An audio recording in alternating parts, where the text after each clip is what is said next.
تو مومن نے کہا قبلہ ہم علی والے، ہمارے پاس اتنا مال کیوں نہیں کہ اربوں اربوں ہمارے سیاستدانوں کے پاس ہیں، لیکن ایک علی والا پورا دن مصلی پہ بیٹھا ہے، اس کے پاس نہیں۔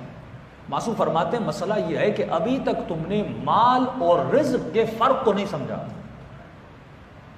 کثرت مال اور ہے، کثرت رزق اور ہے۔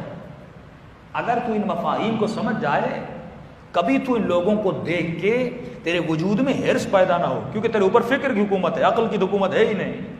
کہ مولا کیا مطلب؟ فرمایا رزق ہو سکتا ہے کسی، مال ہو سکتا ہے کسی کے پاس کروڑوں کا ہو، لیکن اس کے نصیب میں اتنا ہی ہوتا ہے جتنا رزق لکھا ہوتا ہے۔ مال ہو سکتا ہے کسی کے پاس کروڑوں، لیکن رزق اتنا ہی ملتا ہے جتنا خدا نے لکھ لیا۔ کہ مولا کیا مطلب؟ فرمایا ایک چونٹی زمین پہ چل رہی ہے، چلتے چلتے اس چونٹی کو ایک بہت بڑی روٹی ملی، یہ روٹی مال ہے، لیکن جتنا اٹھائے گی یہ اس کا رزق ہے۔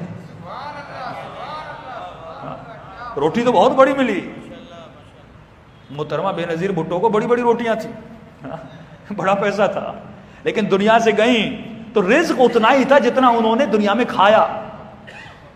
یاد رکھ کے بینک بیلنس میں بہت پیسہ ہوگا، رزق اتنا تھا جتنا کھایا۔ آج کل رقوم بتائی جاتی ہیں کہ فلاں کے بینک اکاؤنٹ میں 400 ارب ہیں۔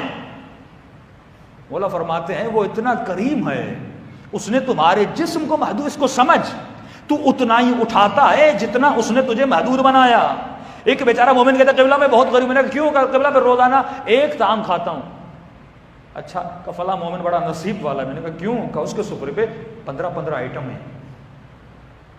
مولا نے فرمایا کھائے گا اتنا ہی جتنا اس کو میدہ دیا،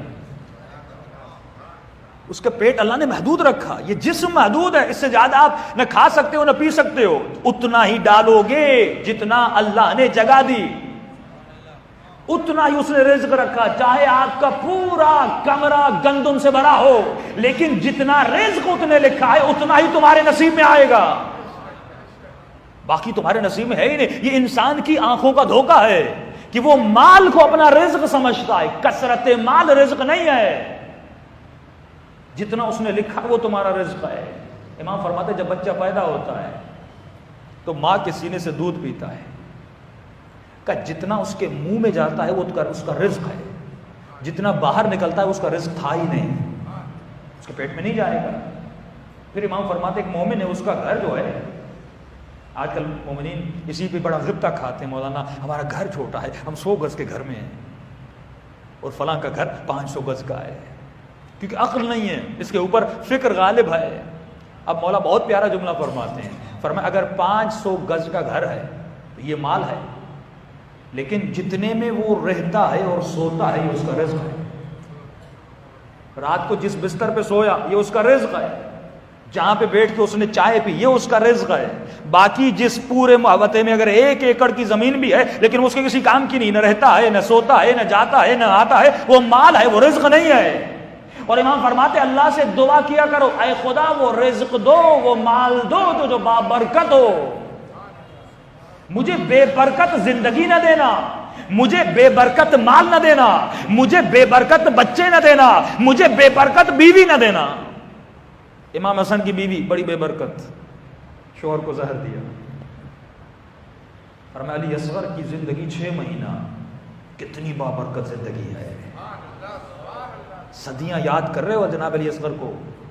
فرمایا کربلا کتنی بابرکت تھی، حسین کی زندگی کتنی بابرکت ہے، اہل بیت کی زندگی کتنی بابرکت ہے۔ وہ تو 60 سال 40 سال 50 سال حسین، اہل بیت حسین اور ان کے دشمن جی کے چلے گئے، لیکن ان کی زندگی میں برکت کہاں ہے؟ آج جاؤ ان کی قبروں پر، نہ کوئی فاتحہ پڑھنے والا نہ کوئی یاد کرنے والا، لیکن ایک مومن تھوڑی سی زندگی گزار کے جائے، لیکن ایسے گزارے جیسے علی ابن ابی طالب نے بنائی، تو مولا فرماتے ہیں مرنے کے بعد بھی ہم اس کی زندگی کو بابرکت بنا دیتے ہیں،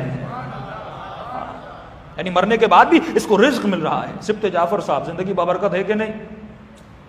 اے مومن غبطہ کھائے بھائی، یہ کاش ایسی شاعری نہ کرتے، ایسا کریکٹر نہ رکھتے، نہ مرتے، شہید نہ ہوتے، تو اگر ایسے نہ بنتے تو آج ہر مجلس میں ان کو یاد کیا جا رہا ہے۔